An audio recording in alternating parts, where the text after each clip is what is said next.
Everyone, আমি রানী। তো আজকে 25শে ডিসেম্বর উপলক্ষে আমি আর আমার ফুল ফ্যামিলি চলে গেছিলাম কচুয়া ধামে।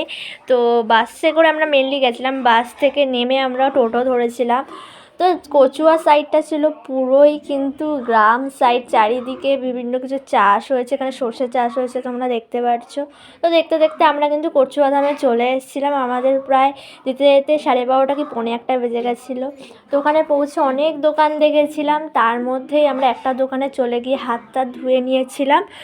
তো তারপরে ওখান থেকে প্রসাদ কিনে নিয়ে আমরা কিন্তু ওখানে দোকানদার আঙ্কেলের থেকে সমস্ত রিচুয়ালস জেনে নিচ্ছিলাম।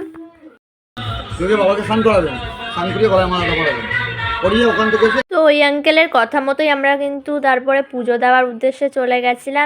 আমি আমার ভিডিওতে কিন্তু সম্পূর্ণটা শেয়ার করতে যাচ্ছি, তো এই ভিডিওটা যেহেতু অনেক লং হয়ে যাবে, তাই আমি নেক্সট পার্টও আপলোড করছি। তো নেক্সট পার্ট দেখতে হলে আমার চ্যানেলটি অবশ্যই সাবস্ক্রাইব করে দিও।